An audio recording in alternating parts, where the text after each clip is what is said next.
Hi, I'm Kevin Gallagher with another episode of Get to Know the LAO, where we go behind the scenes at the Legislative Assembly of Ontario. Today we'll learn about a team that's seldom seen, but always heard. Let's meet the interpreters.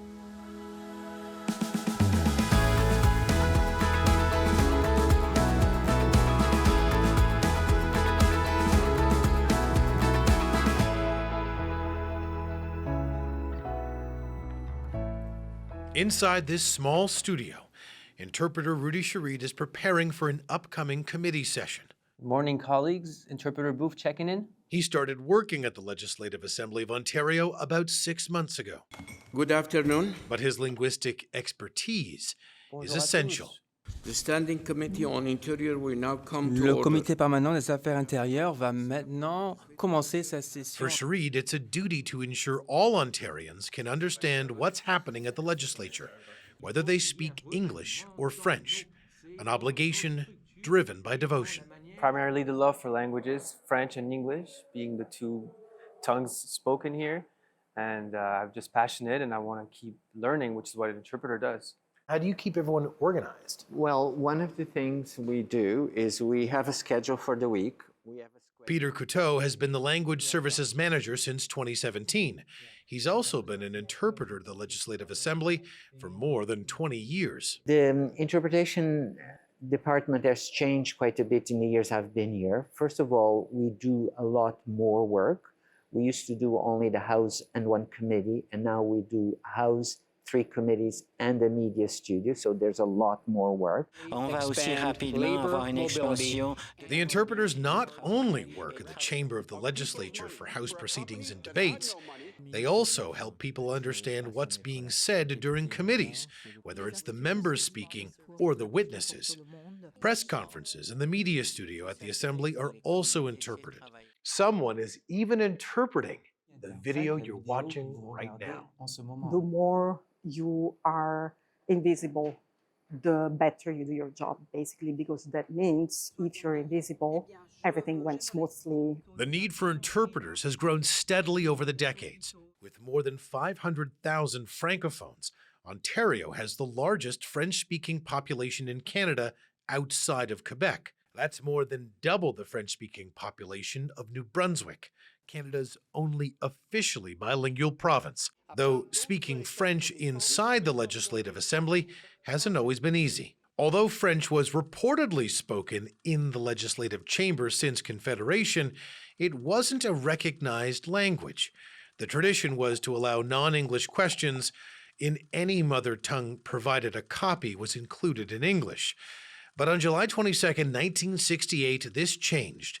Premier John Robarts introduced a motion that members had the right to address the chamber in English or French. It was passed unanimously in the House. 2 years later, in 1970, French was made an official language of the House. Still, at the time, there were no facilities for simultaneous interpretation. Sixth order, second reading of Bill 8. An act to provide for French language services in the Government of Ontario. Things really changed after Minister Bernard Grandmaître introduced a bill to guarantee more French language services for the Franco-Ontarian community. It's not an exaggeration to say that the entire country will be following our debate closely.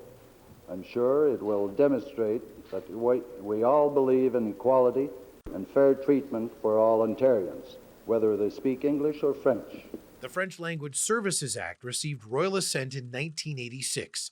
It enshrined the right for debates in the legislature and written government bills to be in English and French. Government services were also to be provided in French in 27 designated regions across the province.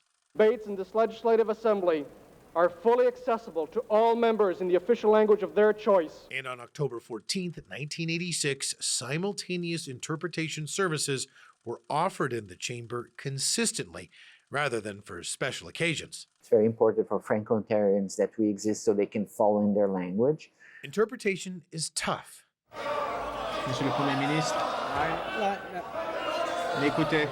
Members often speak fast. 6,727 internationally trained nurses getting licenses in 2022.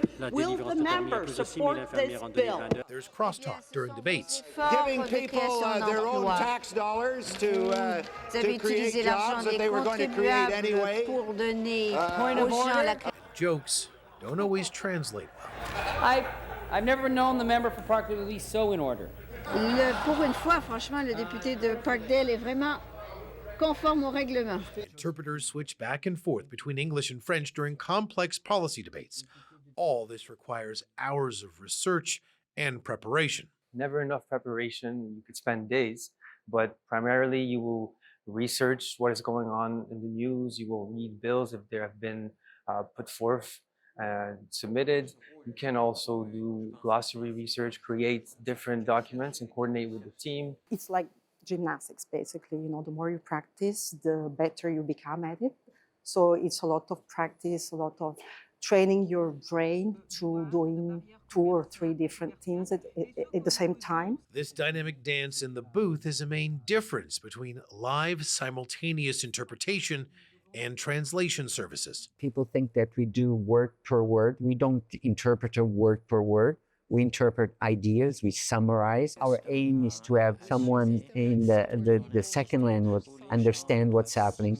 Interpreting is really conveying a message, which to me the main difference is I'm not working on words, I'm working on ideas. Helping others understand a language they don't speak in real time is a rare gift. This can take years of practice and study to perfect. So it's no surprise there's a global shortage of qualified interpreters. The Legislative Assembly is always looking for new ones to help improve linguistic access to the province's democracy. For the Legislative Assembly of Ontario, I'm Kevin Gallagher.